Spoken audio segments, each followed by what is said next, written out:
সাথী বন্ধুরা আমার, অতিথি আপ্যায়ন একটা শব্দ আছে, আর বাংলাদেশের বিষয়টা মূল চোর আপ্যায়ন।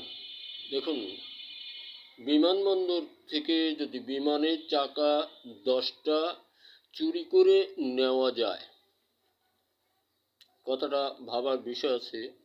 একটা বিমান থেকে যদি 10টা চাকা খুলে নেওয়া যায়, তাহলে এই মানুষগুলা তো একজন না, এরা কি একই বাপের সন্তান যে জন্মগত স্বভাবসূত্রে এরা চোর হয়ে গেল? ভাবার বিষয়।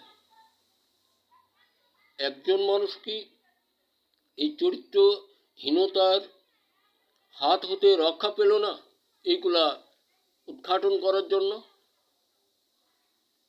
বোধ করি না। ওদের স্বভাবই এটা, বাবা মা ভাই বোনের দোষ নয়।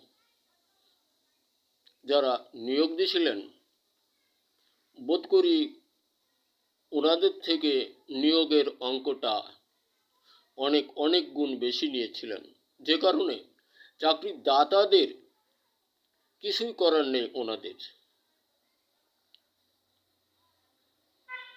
দুঃখজনক কথা। ঘুষ দিয়ে চাকরি নিয়েছিলেন, কত দিয়েছিলেন ওনারা জানে, কাকে দিয়েছিলেন ওনারা জানে।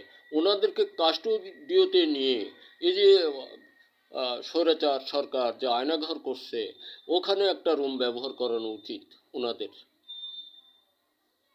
ওনারা একটু ধুকুক, বুঝুক এরা কত নিকৃষ্ট মনের মানুষ। ওদের বাবা মা ভাই বোনের মুখে চুনকালি মেখেছে। ওদের মতো সন্তান সন্ততি পৃথিবীতে না থাকাটাই অতি উত্তম। আর যে সকল মানুষ, যে সকল ছেলে মেয়েরা প্রবাসী জীবনযাপন করছে, ভাবুন তো এরা কত কষ্ট করে। এদের রোগে শোগে, দুর্ভোগে, দুর্দিনে, দুঃসময়ে কে থাকে? ভাবুন, কে সহযোগী দেয়? মাত্র আল্লাহ ছাড়া। আর যখন তারা 5, 10, 7, 20 বছর, 10 বছর পরে দেশে আসে, দেশ অভিমুখে আসে, এটা সেটা কিনে আনে।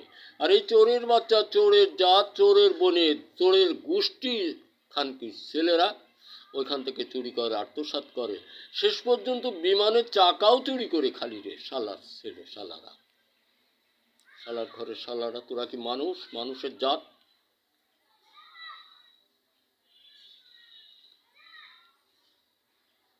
এদের কারারুদ্ধ করা উচিত একেবারে। ওই আয়না ঘরে কি কি চেয়ার না কি বানাইছে, ওই জায়গা দেওয়া উচিত। দেশের ছেলেরা হুঁশিয়ারি, দেখছো তো সকল জীবনের অবস্থা কি। আমাদের মধ্যে চোরত্ব বাদ দিলে আর ভালো কিছু থাকে না। জাতিগতভাবে প্রায় আমাদের চরিত্রের এমন একটা কৌশল হয়ে গেছে, টাকা মারিনি বন্ধু কম আছে। তাহলে জনগণের কি হবে? আমাদের মতো আধুনা কৃষকদের কি হবে? কি হবে? এদেশে একটা ভাতার কার্ড করতে 5,000, 7,000 টাকা ঘুষ দিয়ে কার্ড করতে হয়েছে। আমি দেইনি, আমাকে দিল না। আর আরে মিয়া, 5,000 টাকা ঘুষই, 4,000 টাকা, 3,000 টাকা ঘুষই যে দিতে পারবে, তার কার্ডের দরকার হবে কেন? শালা নিমক হারাম জাতি, ঘুষখোর, ঘুষখোর শালারা। ছেলেরা তোমরা হুঁশিয়ারি, সকলের হাত থেকে নিজেকে সংযত রেখে সংস্কারের সাথে থাকো। এটাই তোমার আমার সকলের জীবন। যে যাই কিছু বলুক আর করুক, সংস্কার চাই। ডক্টর ইউনূস সাহেবের হাত ধরে দেশ চলবে, আশাবাদী। ধন্যবাদ। সকলেই বুঝতে পারছেন আমরা চোরত্ব মূর্ছিতা করি, সুন্দর পথের যাত্রী হওয়ার চেষ্টা করি। ধন্যবাদ।